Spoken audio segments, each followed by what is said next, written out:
In this video, we're going to look at the next steps after boundary value problems, where we're going to find the other ODE. We'll solve the other ODE for the other variable, and we're going to find the general solution using the answer to step 2 and 3. So let's do a little recap here. Remember, we're looking at the heat equation, right? So it should be black. Let me write this out. We're looking at the heat equation, right? Which is alpha squared uxx equals utt, where we had the boundary conditions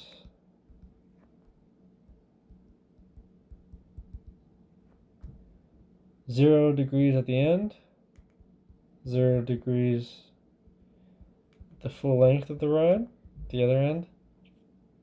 So an initial condition. Yeah, now, okay, so yeah.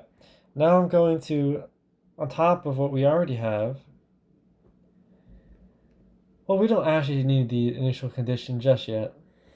We'll save that for the next video. So we went through step 1, right? We separated the variables.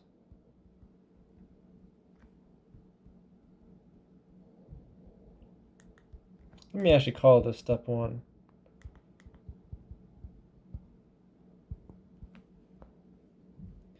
And remember, when we separated the variables, we were left with, if you recall that video, and we were left with this. We have one second order ODE and one first order ODE. Now, in step 2, we took the second order ODE, right? And we found the eigenvalues and eigenfunctions.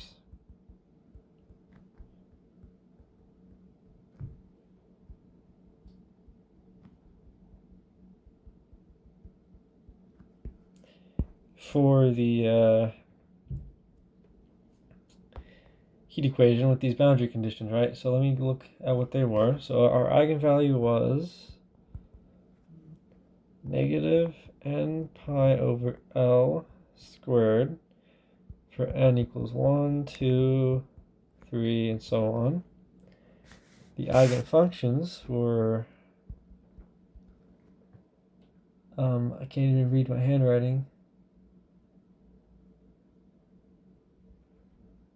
Oh, it's C sub n sine n pi over L x for n 1, 2, 3. Right, so those are eigenvalues or eigenfunctions. That was step 2. Now let's look at step 3. So for step 3, we're going to solve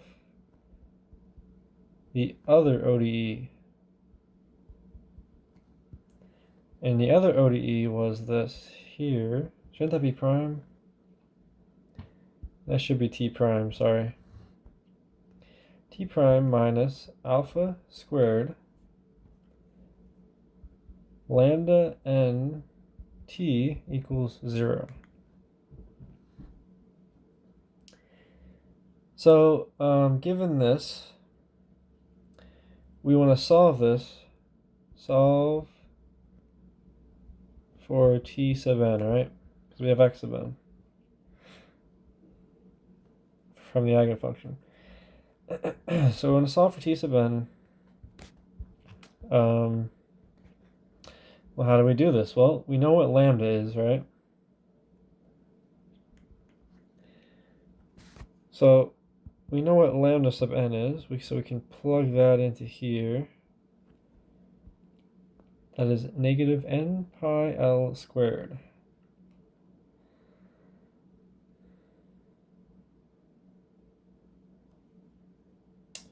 So what would this be? We take out that negative, make this positive, right? That stays alpha squared. I'm going to distribute that squared into here, so this becomes all of this here times t, right, is equal to 0.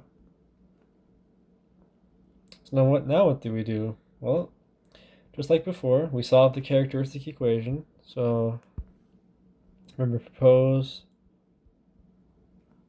Let me go down here. We propose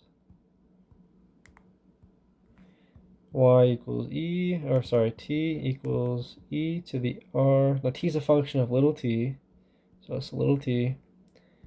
T prime is r e to the rt. T double prime is r squared e to the rt. Plug those in.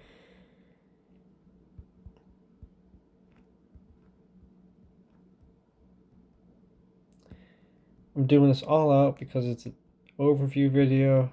If I do examples, I will not do this ODE stuff out. Where was I? Forgot to plug t in. E to the rt. Okay, these cancel. That leaves us with this here, right? I'm moving this other term over.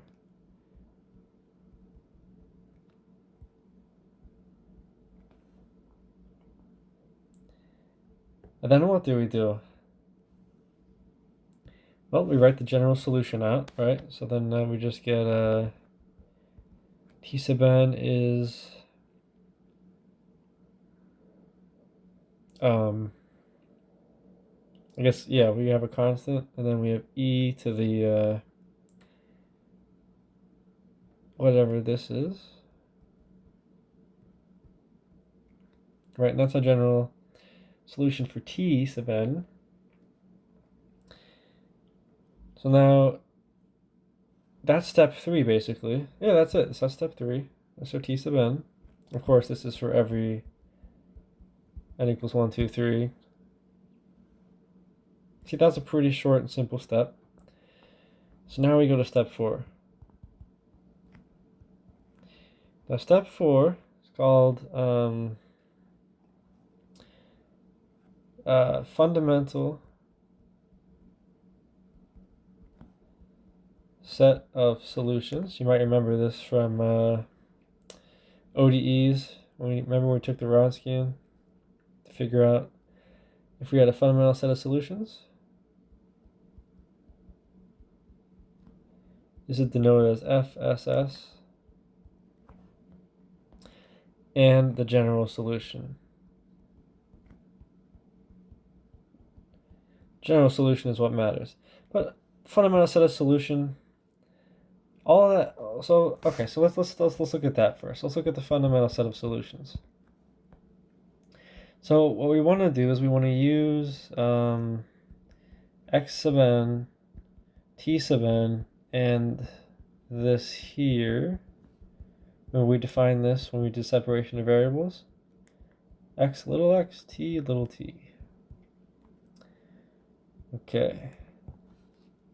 So for fundamental set of solutions, all that tells us is that we can basically just combine our x sub n and t sub n, because we can just solve for u sub n.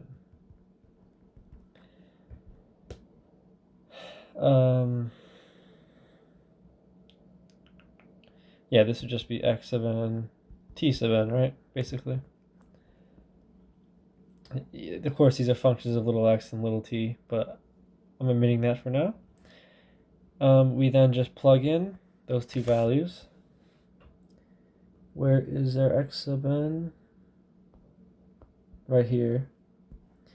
C sub n sine C sub n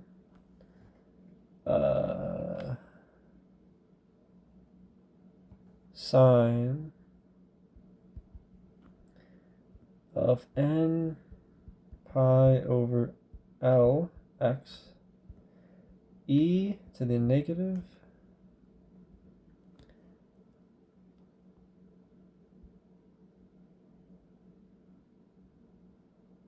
wait a minute.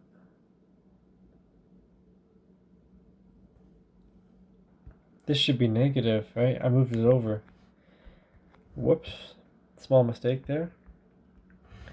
I was going to say. Okay, yeah, this would be negative. Let me just rewrite it slightly. I'll put the n in front. N squared pi squared alpha squared over L squared times, you know what else I forgot up there? The T,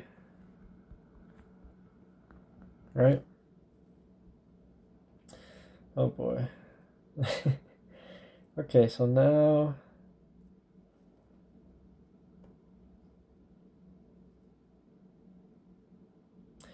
this right here would be our fundamental set of solutions, right? Oh yeah, plus, well, there's another C sub n on the outside of here. So we would actually get a new constant, I guess. We can call it K sub n. Because we have C sub n times C sub n. I'll just say that's a new constant. So that's our fundamental set of solutions. Pretty straightforward. You just multiply x sub n times t sub n.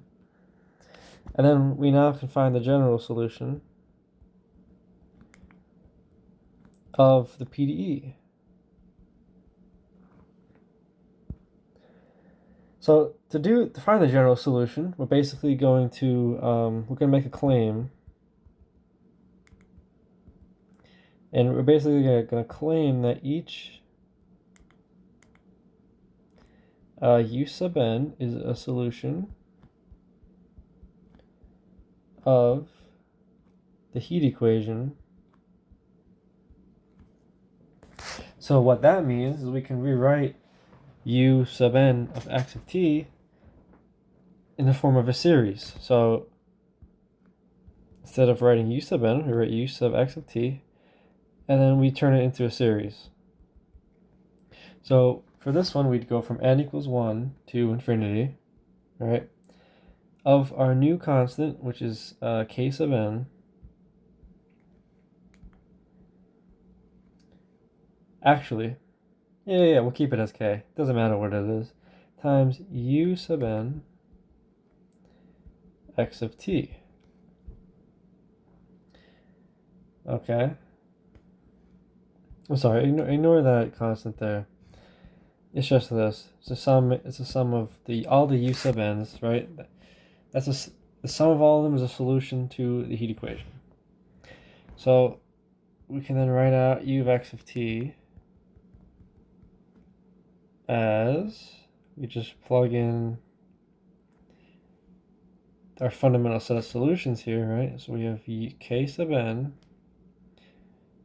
sine n pi over Lx times e, to the, I can just copy this actually. Right, make my life easier. Okay. So you can see we have a function in terms of x and in terms of t. It's a series. So this is the solution. So this is the solution, but typically when you're dealing with PDEs, you're usually going to have what's called an initial condition. Like say for example, at time 0, you have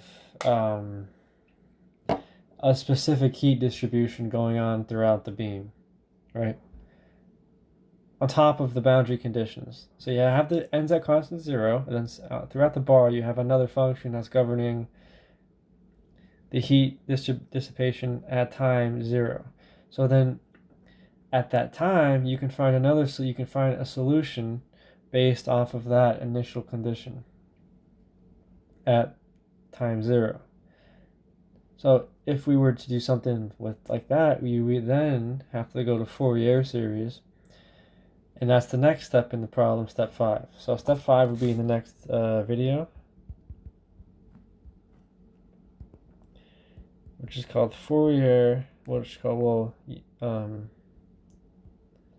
given, I'll call it this, given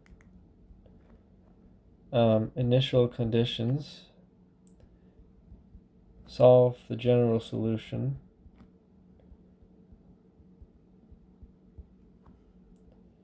as a Fourier series.